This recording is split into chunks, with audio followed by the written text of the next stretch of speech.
Bonsoir, messieurs et dames. Je suis très heureux de vous retrouver comme chaque semaine en ce jour, dernier jour de semaine, dimanche, et vous êtes au JDS, journal du dimanche au soir. Vous avez d'ailleurs raison d'y rester, tant les sujets abordés seront très palpitant et intéressant. Donc un JDS qui sera marqué par le Fonds national de finances inclusives, FONAFI en abrégé, officiellement lancé pour favoriser l'inclusion financière des populations vulnérables. Où en est-on depuis le lancement en septembre dernier? Comment fonctionne ce fonds? Son directeur général Fidèle Yameogo nous donnera quelques éléments de réponse sur ce plateau. Et puis immersion à l'école nationale d'administration et de magistrature ENAM de la 20e promotion des élèves officiers et sous-officiers de l'Académie militaire Georges Namouanou de Pau. Et parlons justement de l'ENAM. Nous reviendrons avec Dr Awalou Ouedraogo, directeur général de l'État-Blanc, sur les changements au sein de cette école. Et enfin, milieu carcéral. Le permis de communiquer, un pass souvent difficile à obtenir pour les parents ayant des proches en détention. Karim Ouedraogo, assistant GSP et promoteur culturel, abordera ces questions dans ce journal du dimanche au soir. C'est le déroulé de ce rendez-vous. La première rubrique, c'est celle politique.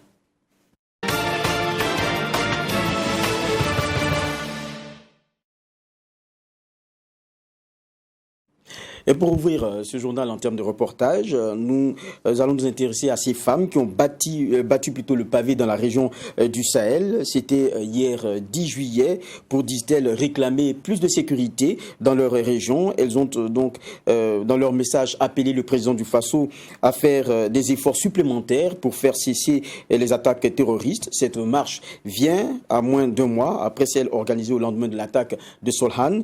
Abdoul Rahim Magnénié pour le point.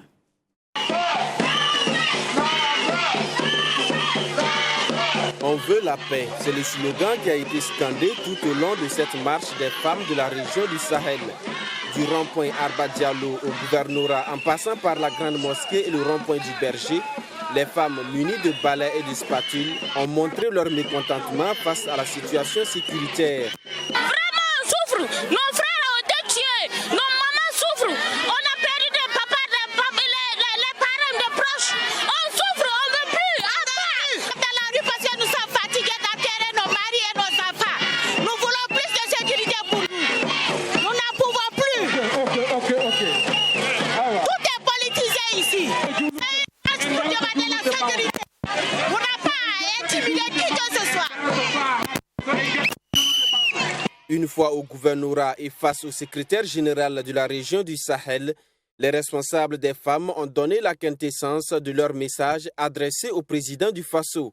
Excellence, Monsieur le Président du Faso, nous avons plus que jamais besoin de soutien de l'État, du soutien de la nation tout entière sous votre haute impulsion, car les femmes de Solhan veulent vivre, les femmes de Malsila veulent vivre, les femmes de Gorgadi veulent vivre, les femmes de Marcoy veulent vivre, les femmes de Déou veulent vivre. Les femmes du Sahel, à l'instar de toutes les autres régions du Burkina Faso, veulent vivre.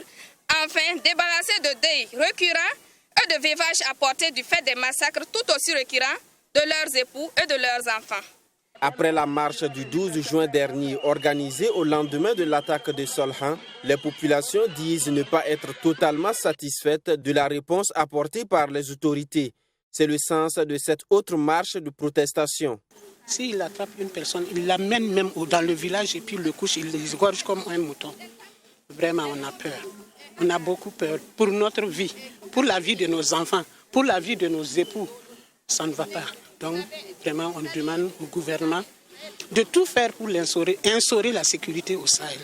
Le secrétaire général de la région, qui a reçu les doléances au nom du gouverneur de la région du Sahel, a promis les transmettre à qui de droit. Notons que cette marche est portée par le collectif des femmes de la région du Sahel qui regroupe les organisations de femmes des 4 provinces de la région.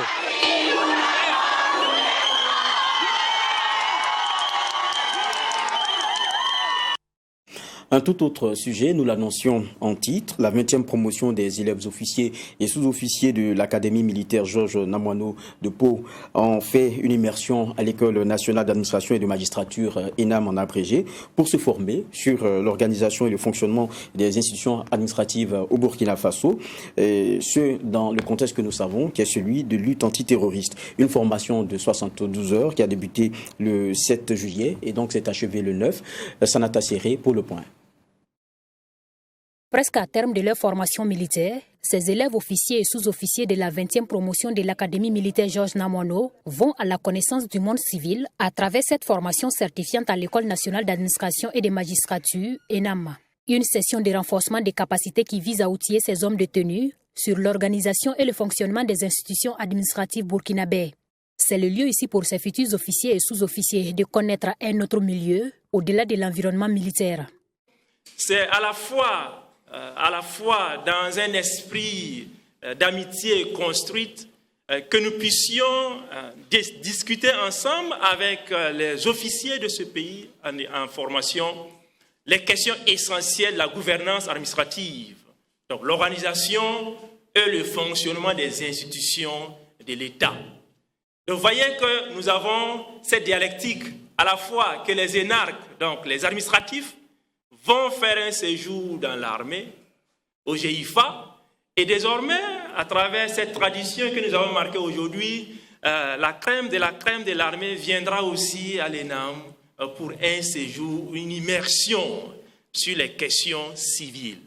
Durant 3 jours, plusieurs modules ont été enseignés aux participants. Des thématiques qui leur ont permis d'avoir des notions sur l'intelligence territoriale, la gestion humanitaire, la gestion des collectivités territoriales dans un contexte de fragilité, la communication de crise et surtout l'organisation administrative du Burkina Faso, présentée par le professeur Seni Ouedraogo. Pour lui, cette formation est importante à plus d'un titre, du moment où elle va permettre aux militaires de comprendre l'évolution d'une administration. Ça a été pour moi d'expliquer aux auditeurs de ce jour la structuration de notre administration, en partant déjà de ce que dit la Constitution, l'organisation des structures administratives, et de montrer la corrélation qu'il y a entre organisation administrative, décentralisation et le maillage du territoire. C'est une formation qui est très importante et mérite encore d'être renouvelée par l'ENAM pour, les différents corps de métier. Les problèmes que nous avons commandent que aussi bien les civils que les militaires se rapprochent en comprenant mieux comment les différents maillons interagissent pour former le principe de cohésion qui est important dans tout État. Au nombre de 60, la 20e promotion de l'Académie militaire Georges Namoineau de Pau est composée d'élèves officiers et sous-officiers du Burkina Faso et de la sous-région. Cette formation, qui s'est tenue du 7 au 9 juillet 2021, s'inscrit dans le cadre d'un module de l'Académie militaire dénommé « Connaissance du monde » selon son commandant. Belle initiative sur laquelle nous marquons une halte. Et d'ailleurs, nous avons sur ce plateau avec nous le professeur Awalou Ouedraogo, qui est le directeur général de l'ENAM. Bonsoir, professeur. Bonsoir, monsieur. Merci de votre invitation. Oh, c'est un plaisir pour nous de vous recevoir. Et j'ai dit c'est comme un prétexte pour vous avoir ici, parce que vous êtes en train de bousculer, on va dire comme ça, du côté de l'ENAM. On se rappelle, c'était quoi, Bobo Dioulasso, 45 jours pour ce qui est de l'administrateur chez les militaires. Aujourd'hui, c'est le militaire qui vient dans votre temple de formation.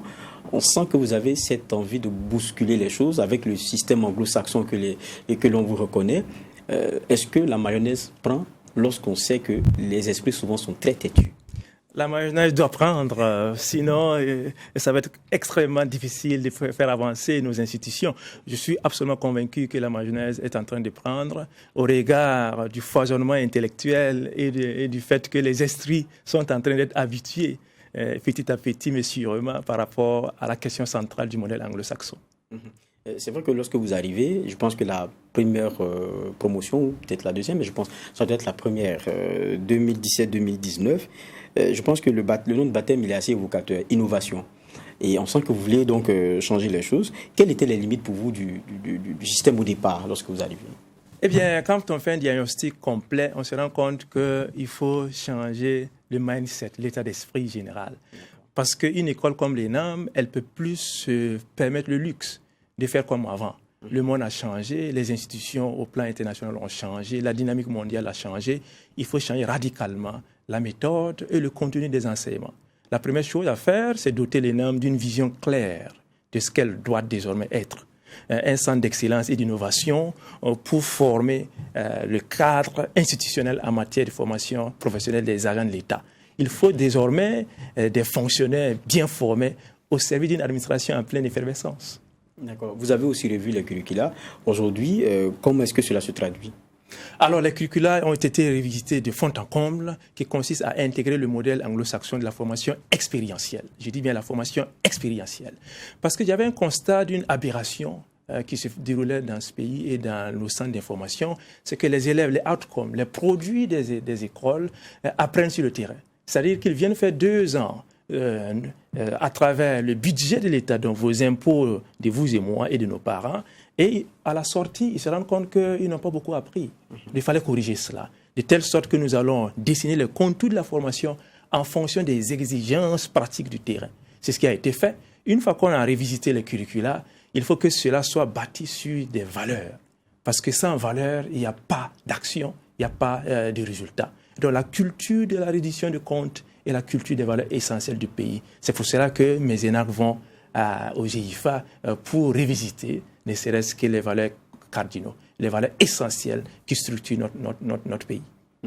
Et quand on vous suit, il y a beaucoup d'initiatives, ça c'est clair. Vous, au départ, vous disiez il faut qu'on puisse mettre à la disposition des élèves un amphithéâtre, une bibliothèque digne de ce nom, et un restaurant moderne, alors qu'on sait que l'un des, on va dire, des points difficiles, c'est la question la question des moyens. Donc, où trouver l'argent pour faire cela? Avec autant d'ambition, petit à petit, comment est-ce que vous avez trouvé la solution? Très bien, c'est une excellente question. Ça me donne l'occasion de remercier mes champions. Parce que, comme vous le savez, quand j'ai pris le budget j'ai vu le budget de l'ENAM, j'étais totalement étonné de voir l'ampleur des choses. On ne peut pas faire des innovations majeures. Parce que, comme vous le savez, cher monsieur, l'excellence a un coût. Et pour cela, il faut trouver les voies et moyens pour pouvoir financer les investissements. Parce que sans investissement, sans cadre institutionnel, sans environnement propice à l'intellectuel, eh bien, on ne peut pas avoir des résultats. C'est pour cela qu'avec le ministre de la fonction publique, on a réussi à développer l'idée qui est très banale en Amérique du Nord, qui consiste à intégrer le privé dans la formation des agents de l'État. Et c'est pour cela que l'idée des champions est née et nous avons approché les fils et les filles de ce pays qui, par leur génie et par leur labeur et leur travail, sont des champions véritables dans la sous-région. Et donc, naturellement, j'ai pu obtenir des financements privés pour construire un amphithéâtre qui est presque terminé parce que les gros œuvres ont été entièrement exécutées. La bibliothèque, ils sont en train de faire le plafond. Nous sommes en train de regarder les dynamiques pour pouvoir faire venir les ouvrages. Le terrain est entièrement fini. Et il reste à ce que les élèves et les étudiants puissent se doter et aller faire le sport. Donc, des financements ont été acquis pour reconstruire entièrement l'ENAM, pour doter l'ENAM d'infrastructures modernes en vue d'une excellence. C'est vrai qu'il y a un fait, les emmener à donc délier le cordon de la bourse pour que on puisse avoir amphithéâtre et tout ce que vous vouliez. Ça, c'est déjà quelque chose. Mais il y a aussi l'autre part, c'est-à-dire on a fait ces armes dans le milieu des affaires, on est ce qu'on est, et peut-être qu'on n'a pas le circuit habituel qu'on connaît, mais vous en faites des formateurs. De là à venir dans un amphithéâtre et accepter de partager son expérience, je suis sûr qu'il y en a beaucoup qu'il fallait d'abord convaincre de venir. Moi, j'ai suivi avec beaucoup d'intérêt celui de Nassar et sa communication. J'étais agréablement surpris, mais je me dis que ça devait être très difficile de les faire venir. Et vous aurez constaté l'excellence de sa présentation, la qualité, le contenu de sa vision, du leadership. Et je pense que c'est cela. Il faut rompre avec le modèle classique qui consiste à croire que les professeurs doivent venir de l'université et le monde des affaires, c'est suspect. Ils doivent rester à part. Non. Dans le monde anglo-saxon qui marche dans le monde, il y a une espèce de dialectique entre le privé et le public. J'ai été très clair avec les énarques. L'administration est au service du privé et non pas l'inverse. Et pour cela, il faut que le privé puisse venir dans les amphithéâtres pour expliquer leurs besoins, pour expliquer leurs attentes, pour expliquer leur vision de la société. Parce que c'est le privé qui crée la richesse et non pas le public. Donc de ce point de vue-là, le fait de venir, d'intégrer les champions, ils vont venir partager leur parcours. Ils vont venir expliquer leur vision du monde. Ils vont expliquer aux futurs agents publics qu'est-ce qu'il faut faire pour rendre l'administration meilleure. Et c'est pour cela d'ailleurs que les différents champions vont passer l'un après l'autre pour dérouler leur conception. Et évidemment, tout ça doit rentrer dans une construction intellectuelle, dans un curriculum bien bâti, à travers ce que j'appelle le mapping, qui consiste à dire que chaque action contribue à façonner une compétence. C'est pour cela que l'idée centrale, c'est la formation expérientielle. Formation expérientielle, on sent que pour vous, il faut un nouveau type d'administrateur, on va dire comme ça.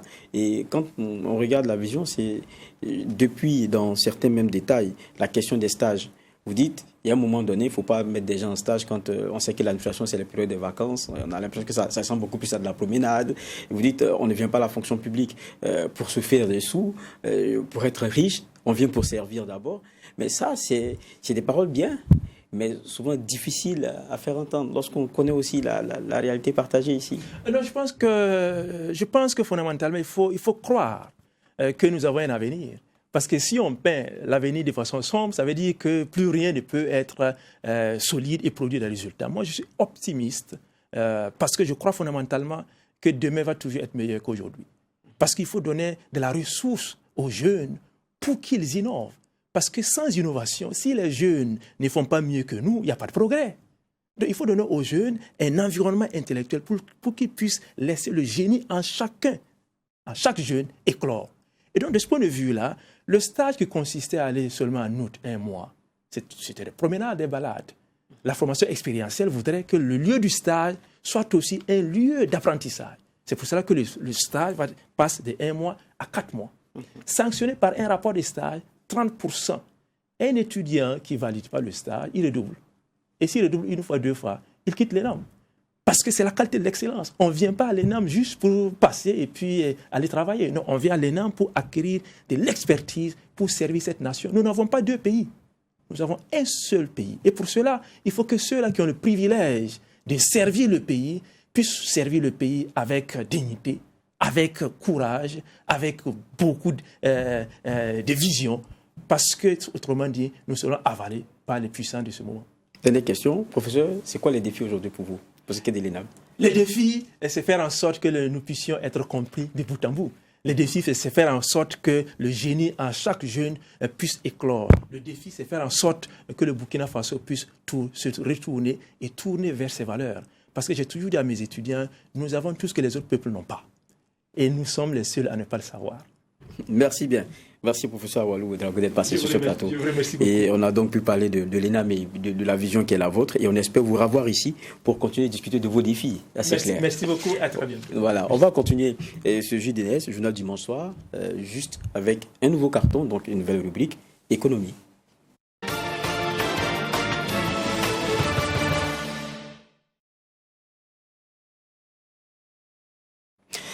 Lancé le 10 septembre 2020, le FONAFI, Fonds national de la finance inclusive, a pour mission d'assurer un accès accru et permanent des femmes, des jeunes et des acteurs du monde rural à une gamme de produits assez variés et donc divers, services financiers durables, innovants, adaptés et pérennes. À 2 mois du premier anniversaire de cette structure financière, quel bilan peut-on dresser de son impact sur les bénéficiaires? Un élément de réponse qui nous est donné dans un reportage qui est signé de Joseph Koudougou.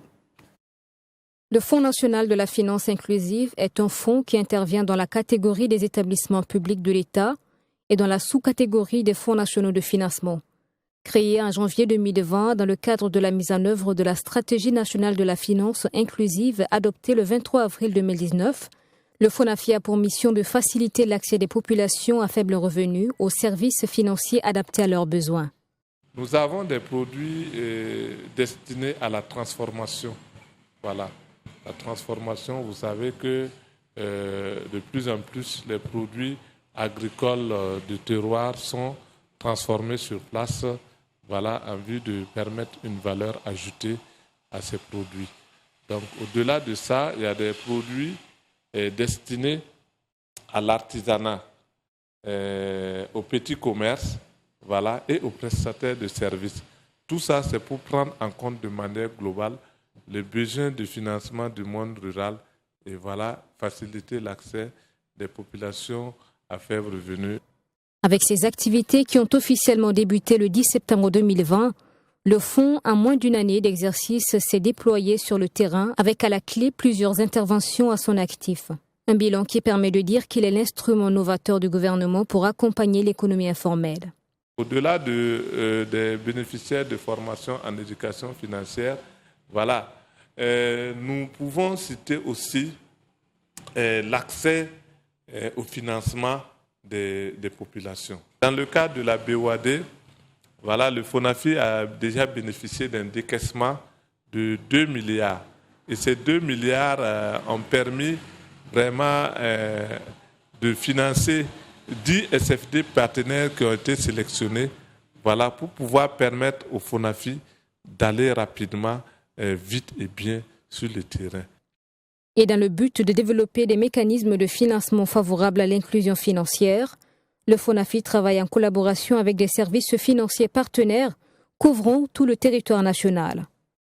C'est le cas de la Microfinance SARL, une société d'octroi de microcrédits et de collecte d'épargne basée à Bobo-Dioulasso.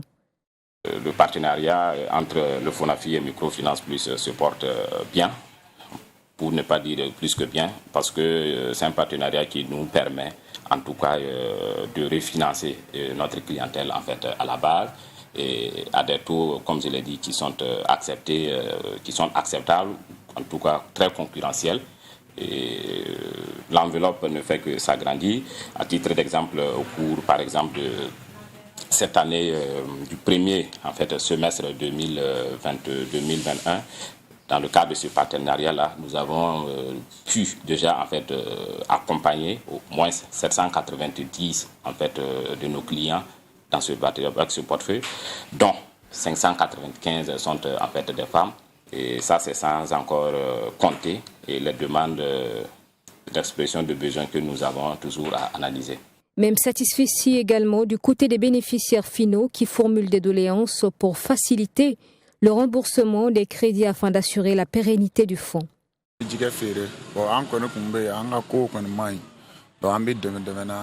vendons du poisson et depuis quelque temps, nous sommes clients de microfinance. Nous sommes satisfaits, mais il faut reconnaître que le montant du crédit est un peu faible. Mais comme c'est le début, nous espérons qu'il y aura une augmentation plus tard. Nous souhaitons également que le délai de remboursement passe de 10 à 12 mois.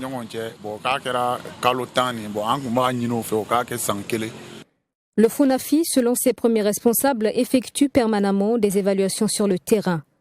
Des évaluations qui attestent de la bonne marche des activités de cette institution financière, et ce, malgré quelques insuffisances constatées. Le FONAFI, faut-il le rappeler, s'inscrit dans l'axe 3 du Plan national de développement économique et social PNDS, à savoir dynamiser les secteurs porteurs pour l'économie et l'emploi. Nous parlons donc finances inclusives et nous sommes de plein pied dans le sujet avec ce reportage signé Joseph Koudougou et qui portait donc la voix de Sonia Kokti. Nous sommes d'ailleurs avec le directeur général de ce fonds. Il s'agit de M. Fidèle Yameogo. Bonsoir et merci d'être avec nous. Bonsoir, M. Va. Merci. Et puis, parce que nous sommes dans la rubrique économie, je suis avec David Nana. Bonsoir David. Bonsoir Geoffroy. C'est toujours un plaisir. Oh, un plaisir partagé. Ça faisait quand même quelques semaines. Ouais, un petit moment quand même. D'accord. Avec l'actualité dominée par la politique. Et on va parler maintenant finances inclusives. On a, comme j'aime à le dire dans cette rubrique, notre invité qui est donc à nous. La première question. Peut-être qu'on va commencer à faire de plus amples connaissances en commençant par présenter le FONAFI. Quelles sont ses missions, ses rôles et puis aussi les objectifs? Sur ce point précis, j'aimerais situer le contexte de création du Fonds national de la finance inclusive, préciser ses missions, et évoquer sa stratégie de mise en œuvre et citer ses principaux bénéficiaires. D'accord. En ce qui concerne la création du Fonds national de la finance inclusive, ça découle de la volonté de son Excellence, Monsieur le Président du FASO, d'accompagner l'économie informelle en général et les groupes vulnérables en particulier à accéder à des services financiers adaptés à leurs besoins. La mission principale du Fonds national de la finance inclusive est de développer des mécanismes de financement adaptés à l'ensemble des bénéficiaires qui sont des personnes vulnérables. Et en ce qui concerne maintenant la stratégie de mise en œuvre, c'est la stratégie du faire-faire, c'est-à-dire une collaboration directe entre les prestataires de services financiers et le Fonds national de la finance inclusive par la mise à leur disposition des lignes de crédit pour répondre aux besoins de leur clientèle. Et les principaux bénéficiaires sont les femmes en milieu rural ou semi-urbain, actives ou potentiellement actives, les producteurs d'agriculture, les éleveurs en embouche, les petits transformateurs, les petits fabricants, les micro et très petites entreprises, et j'en passe. Et justement, parce que lorsqu'on parle du FONAFI, on parle d'un projet de promotion de la finance inclusive pour l'accès des populations à faible revenu aux services financiers Burkina Faso. C'est quoi ce projet de façon plus précise? Le PPFIB, le projet pour la promotion de la finance inclusive, de l'accès aux populations à faible revenu, est un projet mis en place avec l'accompagnement de la Banque ouest-africaine de développement et l'État burkinabé, et exécuté par le Fonds national de la finance inclusive. Ce projet est complètement géré au niveau du Fonds national de la finance inclusive, est doté d'une enveloppe de 44 milliards. Donc déjà, la BOAD, qui est le principal bailleur de la mise en œuvre de ce projet, a contribué à hauteur de 2 enveloppes de 2 tranches d'opérations de 5 milliards. Donc nous avons déjà reçu 10 milliards de la part de la BOAD. Nous avons un certain nombre de partenaires, comme la coopération suisse. Nous avons introduit des requêtes également auprès d'autres partenaires comme la Banque arabe pour le développement économique en Afrique, le Fonds international pour le développement agricole, un certain nombre de requêtes, et nous sommes en train de, dans les prochains mois, pouvoir rentrer en possession aussi de leurs contributions en vue d'accompagner ce projet. Ce projet doit financer l'ensemble des composantes du Fonds national de la finance inclusive, lesquelles composantes concernent les lignes de crédit, les fonds de garantie, les fonds de facilitation et les appuis institutionnels. Et quand on regarde, on voit clairement le secteur d'intervention. On va dire c'est destiné aux couches qui sont défavorisées et donc qui ont ces besoins de financement pour leurs activités. Mais aujourd'hui, quelle est la situation de l'inclusion financière justement dans notre pays? Parlons de la situation de l'inclusion financière au Burkina Faso. Disons que la stratégie nationale de la finance inclusive, qui est le référentiel national en matière d'inclusion financière, s'est fixé pour objectif d'atteindre un taux d'inclusion financière de 75% à l'horizon 2023. Et en début d'année 2020, le taux de bancarisation stricte au Burkina Faso était de l'ordre de 23%, contre un taux de bancarisation au niveau de la sous-région, zone IOMOA, de 18%. Ce taux concerne les 15 banques et les 4 établissements financiers que compte le Burkina Faso. Le taux de bancarisation élargi aux institutions de microfinance, c'est-à-dire les 132 institutions de microfinance, la Poste BF, est de l'ordre de 43%, contre 39% au niveau sous-régional. Et le taux d'inclusion financière ou taux global d'utilisation des services financiers élargi aux opérateurs de téléphonie mobile, aux émetteurs de monnaie électronique, est de 70,86% en début d'année 2020, contre un taux de l'ordre de 60,11% à l'échelle communautaire. Ce qui veut dire que c'est un taux assez rassurant puisque nous ne sommes pas loin de l'objectif visé à l'horizon 2023 de 75%. Donc nous espérons la conjugaison de l'ensemble des efforts des acteurs de l'inclusion financière pour pouvoir atteindre ces taux tant souhaités par le gouvernement burkinabé. David? Moi, j'aimerais faire un peu de pédagogie parce que j'imagine que beaucoup de personnes qui nous suivent ont peut-être besoin de comprendre aussi, parce que très vite, quand on parle de finance inclusive, facilement pour le profane, on se retrouve dans la microfinance. Est-ce que la finance inclusive, c'est aussi la microfinance, ou y a-t-il une différence? S'il y a une différence, ou alors se situe la différence entre la finance inclusive et les microfinances? Bon, il faut préciser d'abord la définition de la finance inclusive. Il y a une définition au niveau de la stratégie nationale de la finance inclusive qui définit la finance inclusive comme un ensemble de mécanismes permettant à tous d'accéder et d'utiliser efficacement une gamme de produits et services financiers adaptés, abordables et aux réalités de leurs besoins. Donc, en d'autres termes, je dirais que la finance inclusive, c'est ce qui permet à l'ensemble de la population, hommes, femmes, jeunes, d'utiliser des services financiers comme l'épargne, le crédit, le paiement, le transfert et l'assurance à des coûts abordables. Et en ce qui concerne la microfinance, c'est un maillon de la finance inclusive. La microfinance, c'est juste un maillot. Parce que la finance inclusive englobe un certain nombre d'acteurs. Les banques font partie de la finance inclusive, les établissements financiers, la poste, les trésors également, et de même que les institutions de microfinance. Donc, je dirais que vraiment, c'est juste un maillon de la finance inclusive. D'accord. Alors, on sait aussi que le pays s'est doté d'une stratégie nationale en ce qui concerne la finance inclusive. Alors, on parle aussi d'axes et des objectifs à atteindre. Quels sont ces axes-là et quels sont les objectifs à atteindre aussi? L'objectif à atteindre consiste à pouvoir accroître le taux d'inclusion financière à 75% à l'horizon 2023. Et la stratégie nationale de la finance inclusive s'est dotée de 5 axes majeurs. Premier axe, améliorer la fourniture et la disponibilité du financement. Deuxième axe, c'est promouvoir l'implémentation de la finance digitale. Et troisième axe, c'est améliorer la disponibilité du financement agricole. Comme quatrième axe, il faut améliorer les options de couverture des risques. Et enfin, cinquième axe, il faut renforcer les politiques, la réglementation et la supervision de l'ensemble du secteur de l'inclusion financière.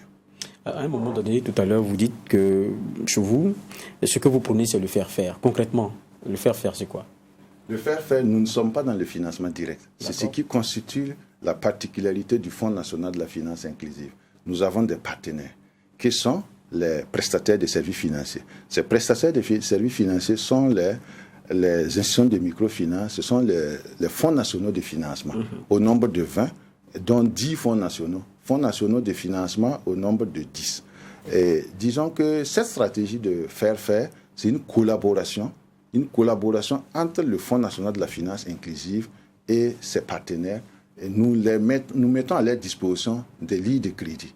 Disons que ce premier partenariat que nous sommes en train d'expérimenter avec ces SFD, les systèmes financiers décentralisés, c'est un partenariat qui a permis au FONAFI, sous l'instruction des plus hautes autorités, de pouvoir replacer les fonds du FONAFI auprès de ces SFD à hauteur de 3%.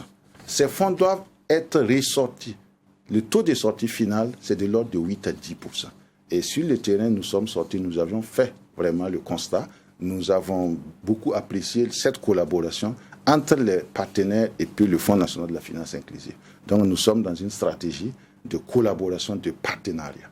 Justement, lorsqu'on regarde au départ, lorsque le FONAFI commence, on parle de 16 partenaires.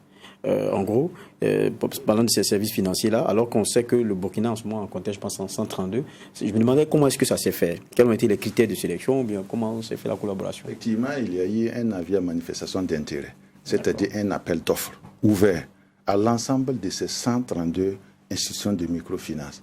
Ces institutions ont postulé et au regard des critères établis, nous avons pu retenir 16 dans un premier temps pour pouvoir mettre en œuvre les financements reçus de nos partenaires. Donc, ces critères concernent les critères de gouvernance et les critères de couverture territoriale, de couverture géographique. Au-delà de ces critères, on a les critères d'existence légale et opérationnelle. Donc, il faut disposer d'un agrément, il faut pouvoir justifier d'un certain nombre d'années de service, il faut être sur le terrain et permanemment. On a également les critères d'adéquation à la vision du FONAFI. Nous avions une vision. Il faut répondre aux besoins des zones d'intervention. Il faut également répondre aux besoins des zones reculées. Il faut pouvoir impacter les jeunes et les femmes et répondre à un ensemble de besoins définis par le Fonds national de la finance inclusive à travers sa vision. Et enfin, le critère, c'est la performance financière. Cette performance financière se résume au niveau de la solvabilité. Ça se résume au niveau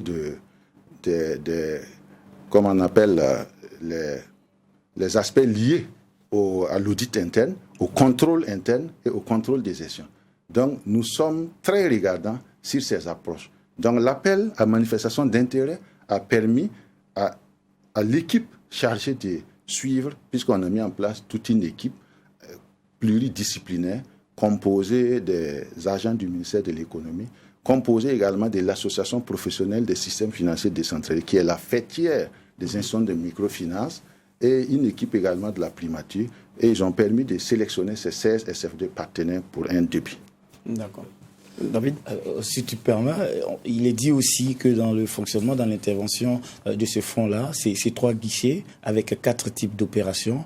Pédagogie pour pédagogie, est-ce qu'on peut revenir sur les détails de ces 3 guichets et puis ces 4 types d'opérations? Les 3 guichets essentiels au niveau du FONAFI, le premier guichet concerne les lignes de crédit, le deuxième guichet concerne les fonds de facilitation et le troisième guichet concerne les fonds de garantie. Et en termes d'opérations, nous avons 4 types d'opérations. La première opération concerne la mise à disposition des lignes de crédit aux prestataires de services financiers. Comme deuxième opération, concerne les fonds de facilitation pour le refinancement bancaire des SFD ou des institutions de microfinance ou des fonds nationaux de financement. Et comme troisième opération, ça concerne les fonds de garantie pour la sécurisation des opérations de crédit. Et enfin, comme quatrième opération, nous avons les appuis institutionnels qui concernent le renforcement des capacités, le renforcement des compétences, l'appui en logiciel, l'appui en matériel roulant, l'appui en mobilier de bureau de nos partenaires pour leur permettre de pouvoir être opérationnels sur le terrain. Justement, lorsqu'on parle de fonds, parce que je sais qu'on a encore quelques petites questions avant de terminer, lorsqu'on parle de fonds, je sais que ceux qui nous écoutent, il y a ce qui vient derrière. Qui peut obtenir ces crédits-là, sous quelles conditions et comment? Effectivement, ces crédits concernent d'abord en premier lieu les clients potentiels de ces SFD partenaires. Ce sont nos prestataires. Mais au-delà de ça, le FONAFI a beaucoup insisté. Nous nous adressons à la couche vulnérable, à la population pauvre. Donc, il se trouve que beaucoup de leur clientèle, pour la première fois, bénéficient des fonds du FONAFI à travers la mise à disposition d'un certain nombre d'accompagnements. Donc déjà, je l'ai cité tantôt, les femmes, les jeunes, les acteurs du monde rural sont les potentiels clients. Quel que soit votre secteur d'activité, vous êtes potentiel client de nos SFD partenaires, c'est-à-dire de nos prestataires et services qui nous accompagnent pour la mise en œuvre de notre coopération, de notre partenariat. D'accord. Pour ces bénéficiaires de ces crédits-là, on dit que c'est des couches vulnérables, alors que dans votre exposé tout à l'heure, vous faites ressortir un intervalle de 8 à 10%. Bon, j'imagine que ça a été étudié, mais pour ces couches vulnérables, est-ce que ce n'est pas un peu trop élevé ou qu'est-ce qui a prévalu à ce taux-là? C'est naturel qu'un taux d'intérêt de 8 à 10% soit assez élevé. Mais pour vous rappeler, le taux d'usure au niveau des SFD est de l'ordre de 24%. Le refinancement des SFD auprès des institutions financières et auprès de leurs partenaires se chiffre le plus souvent entre 9 à 12%. Pour pouvoir replacer ça auprès de la population, ça va vraiment de l'ordre de soi que ces taux puissent atteindre 14, 16, voire 20%. Le gouvernement a instruit fortement le Fonds national de la finance inclusive de réfléchir dans un premier temps qu'est-ce qu'on peut faire. Donc, nous avions reçu l'accompagnement de la BOAD à un taux concessionnel de 2,7%. Et le FONAFI replace à 3%. Exactement comme la BCAO refinance les banques à hauteur de 3%. Ce qui fait que les banques sont plus compétitives que les institutions de microfinance. Donc le FONAFI aussi replace à 3% exactement comme la BCAO pour permettre de rabaisser ces taux autour de 8 à 10% au lieu du taux d'usure de l'ordre de 24%. Donc, pour le moment, c'est assez élevé, mais bon, c'est un début. Et je me dis que le gouvernement est en train d'accompagner au quotidien le FONAFI et qu'à terme, l'objectif est peut-être de rabaisser ces taux à 6%, pourquoi pas. D'accord. Mais justement, on sait que lorsqu'on parle de fonds et donc de crédit et tout, l'un des principes premiers, c'est qu'il y ait le remboursement. Sinon, tout se perd et à un moment donné, on va fermer boutique. Comment est-ce que vous y veillez, même si vous avez des prestataires qui sont un peu intermédiaires? Oui, le remboursement, surtout à notre niveau, c'est entre le prestataire et le FONAFI. Nous avons signé des partenariats entre l'ensemble de nos prestataires de services financiers et certifiés par des notaires. Nous avons même déjà reçu les premiers remboursements. Les remboursements, c'est trimestriel. Et d'autres remboursements sont semestriels. Donc déjà, à notre niveau, le problème ne se pose pas. Nos partenaires aussi ont des mécanismes de suivi des remboursements auprès de leur clientèle. Donc à ce niveau, pour les écoles dont nous disposons, ces remboursements se passent sans problème. Et en suivant les commentaires dans les reportages, il y a un bénéficiaire qui souhaite que le remboursement passe de 10 à 12 mois. Donc ce qui veut dire que déjà, alors, ils sont en train de rembourser et ils souhaitent qu'on essaie de voir. Donc nous allons échanger avec nos partenaires pour voir dans quelle mesure ces remboursements peuvent passer de 10 à 12 mois. Sinon, nous, on leur permet de nous rembourser jusqu'à 2 ans, voire 3 ans. D'accord, dernière question. Oui, c'est tellement intéressant tout ce que vous dites, mais aussi des questions aussi qui vont avec, ça rejoint un peu sa question, son inquiétude. 44 milliards, c'est un peu ce qui a été donné comme fonds de départ, financé par l'État burkinabé et ses partenaires. Cela dit, le fonds doit continuer à vivre. Et désormais, quels seront les modes de financement de ce fonds-là? Déjà, le fonds a le mérite d'avoir l'intéressement des partenaires techniques et financiers. D'ores et déjà, nous en avons reçu. On a la coopération luxembourgeoise qui a une oreille attentive au Fonds national de la finance inclusive. Nous avons la coopération suisse avec laquelle nous avons signé un partenariat pour intervenir dans une phase pilote au niveau de la région de l'Est. Et cette coopération suisse nous a fortement accompagnés et nous sommes en train de mettre en œuvre cette coopération et ce partenariat au niveau de la région de l'Est. Nous avons des requêtes de financement en instance d'être validées auprès de la BADEA, auprès du Fonds international pour le développement agricole, auprès de la BAD et également auprès d'autres partenaires bilatéraux comme multilatéraux. Donc le FONAFI a vraiment des ambitions pour pouvoir atteindre rapidement des montants afin de pouvoir accompagner au mieux l'ensemble de nos partenaires. Comme vous le savez, tout ce qu'on puisse pouvoir les accompagner reste et s'avère insuffisant. D'accord, merci bien pour cette partie économique, évidemment. Mais on espère qu'on pourra avoir aussi, quoi qu'on dise, M. Fidèle Ayamogo, je rappelle que vous êtes le directeur général du FONAFI, pour parler de cette finance inclusive, parce qu'on sait aussi que la bonne couche des Burkinabés vers lesquels cela est adressé, c'est bien celle-là qui en a vraiment besoin, parce que c'est la couche vulnérable. Donc encore merci d'être passé sur ce plateau. Merci aussi à vous, David Nana. On va nous terminer ce journal dimanche soir avec la dernière rubrique. C'est celle Société.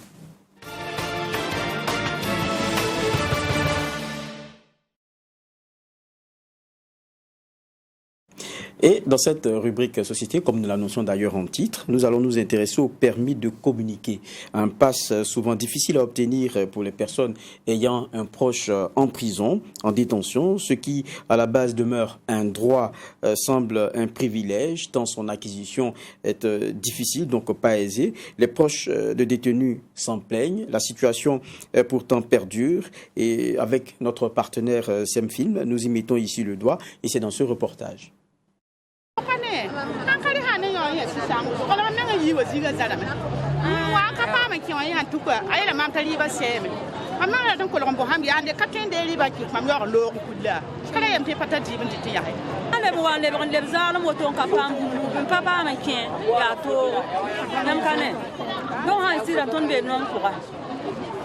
Ces plaignants, ce sont des visiteurs venus rendre visite à leurs parents et proches détenus à la maison d'arrêt et de correction de Ouagadougou. Visite conditionnée par un document appelé permis de communiquer, mais malheureusement, ils n'auront pas la chance de les voir aujourd'hui. Il faut dire que le permis de communiquer est un document délivré par l'autorité judiciaire ou administrative compétente, permettant aux parents ou aux proches de la personne détenue d'avoir accès à l'établissement pénitentiaire, à la prison, et communiquer avec la personne qui est détenue. Nous avons essentiellement 3 types de permis de communiquer. Nous avons le permis de communiquer permanent qui est délivré pour une année civile renouvelable et qui permet aux détenteurs de visiter la personne détenue les week-ends et les jours fériés. Ensuite, nous avons le permis de communiquer exceptionnel qui permet aux détenteurs d'avoir accès à l'établissement pénitentiaire et de communiquer avec la personne détenue les jours ouvrables. Nous avons enfin le permis ponctuel qui permet aux détenteurs d'avoir accès à l'établissement pénitentiaire et de communiquer avec la personne détenue le week-end. Ce permis-là, le permis de communiquer ponctuel, autorise une seule visite.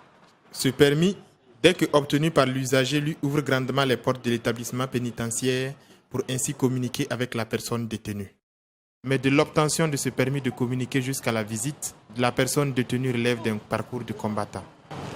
Les conditions sont vraiment déplorables.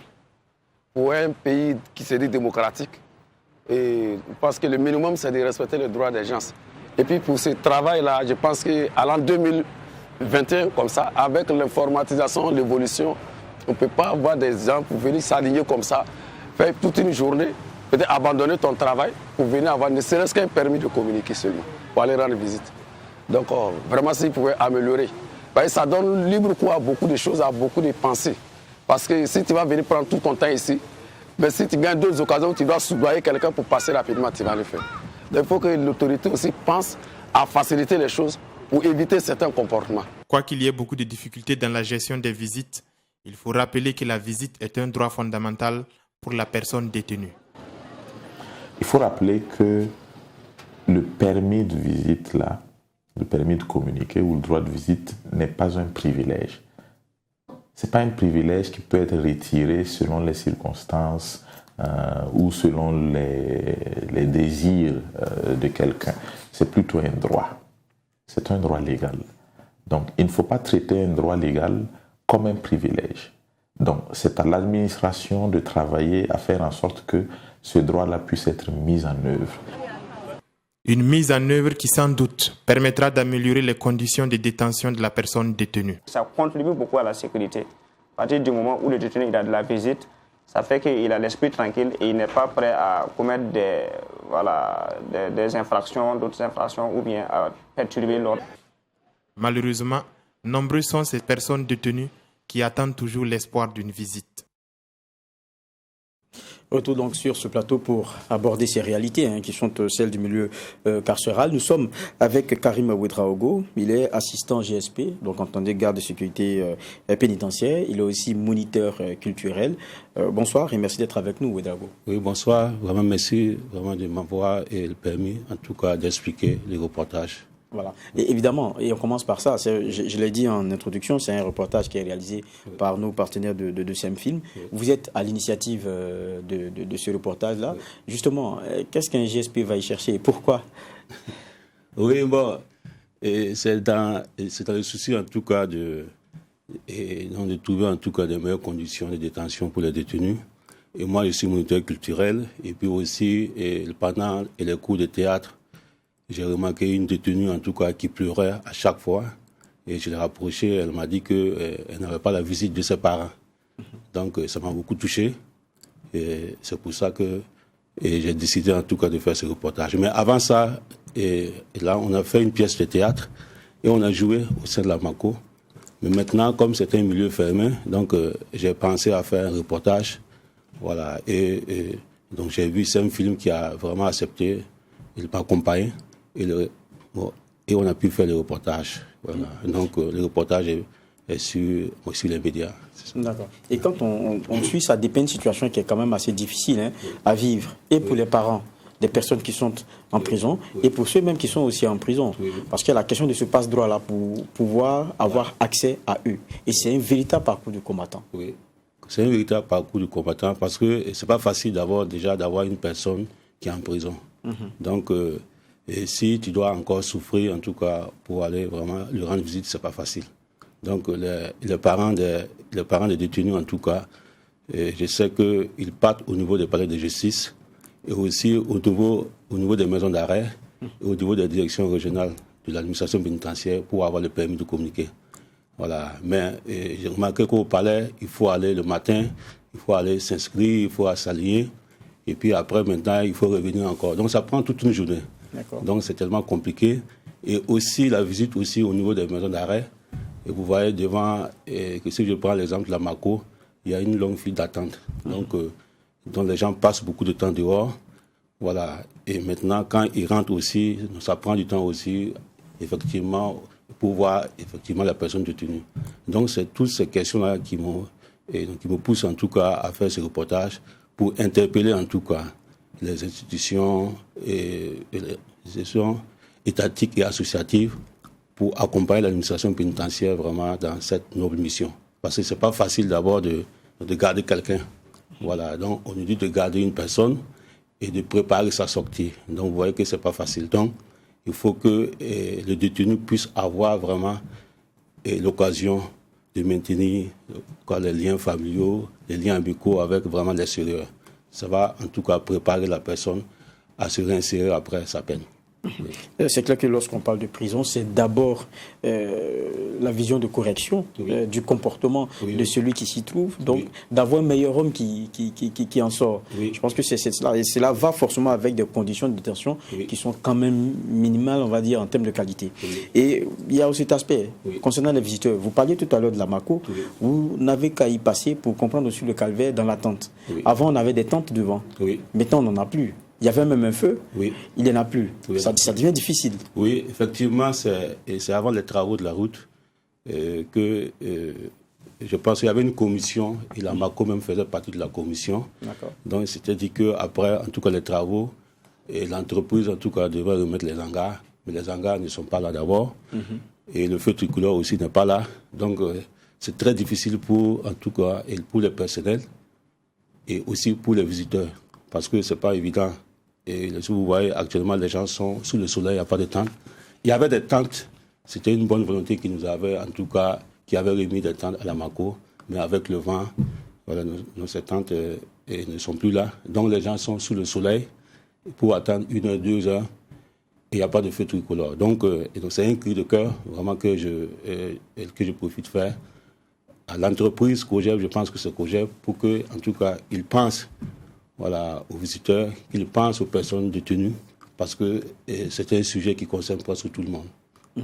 C'est vrai que vous y êtes très engagé, hein. Je l'ai dit tout à l'heure, vous bousculez un peu, là où vous pouvez passer, en tout cas, vous le faites. Mais vous dites, depuis, il y a quand même quelques lignes qui ont bougé. Oui. En tout cas, je profite en tout cas et dire merci d'abord au directeur général de la garde de sécurité pénitentiaire, qui effectivement, à la sortie de ce reportage, a mis une commission en place. La commission a été mise en place. Et donc, les différents directeurs, tous ceux qui sont concernés, en tout cas, ont pu échanger sur le sujet. Effectivement, il y a des propositions vraiment qui sont faites. Donc, je pense que dans les jours à venir, en tout cas, je pense que beaucoup de choses seront faites. Et je le disais aussi en introduction, c'est vrai que vous êtes assistant garde de sécurité pénitentiaire, mais vous êtes aussi moniteur culturel. Et vous le disiez au début, c'est lors des travaux de séance et tout, avec des détenus, qu'il y a eu ce truc-là qui vous a touché. Oui, ça m'a beaucoup touché. Mais qu'est-ce que, justement, le rôle de moniteur culturel, qu'est-ce que la culture apporte dans ce milieu-là pour vous? Si vous prenez le cas de la Mako, il y a un service sport, loisirs, art et culture. Donc, nous menons des activités dans des réinsertions sociales, des activités sportives avec les détenus, pour que, pendant leur détention, qu'ils sentent en tout cas qu'ils sont en tout cas concernés. Donc, ce sont des gens qui sont avec nous. Donc, on doit mettre des programmes en place pour les accompagner jusqu'à la fin de leur peine. Donc, moi, je suis moniteur culturel. Donc, on fait des activités, comme le théâtre, la danse. Et je profite de dire merci beaucoup parce qu'il y a des gens aussi qui nous accompagnent. Il y a l'école de Irène Tassambedo qui fait un atelier de danse. Il y a Olivier Gansoron aussi qui fait un atelier de danse. Donc, il y a Limou aussi avec Michou de Génération 2000. Et moi, je donne des cours de guitare et je fais du théâtre avec les détenus. Et ça leur apporte beaucoup. Ça leur apporte beaucoup. Et pendant la détention, et puis aussi après la détention. Parce que depuis que je suis là-bas, on a pu... Et en termes de pièces de théâtre, j'ai 22 pièces de théâtre que j'ai pu monter avec les détenus. Il y a eu des productions musicales. Il y a 2 détenus qui ont été produits.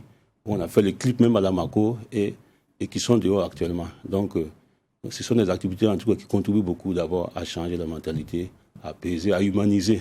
Donc c'est toutes ces activités-là, je suis toujours en tout cas dans le lot de ces activités. D'accord. Voilà. Merci bien, Karim Ouedraogo. On avait envie de partager cette expérience-là. Et puis, le cri de cœur qui était le vôtre. Voilà. Parce que c'est celui aussi des parents qui ont, on va dire, des proches, qui ont un des leurs qui se trouve en détention et qu'ils ont envie de voir, avec lesquels ils ont envie de parler. Et des détenus qui ont envie aussi de voir le visage de certains de leurs proches. Et ça, c'est très important. Merci bien. Karim Ouedraogo d'être passé sur ce plateau. Merci beaucoup pour l'invitation. Oui, et c'est aussi avec ces belles paroles-là qu'on termine ce JDS, Journal du dimanche au soir, lequel a été un plaisir pour moi aujourd'hui. Et puis, on va se retrouver, comme il est de coutume, chaque dimanche, donc dimanche prochain. Et d'ici là, portez-vous bien.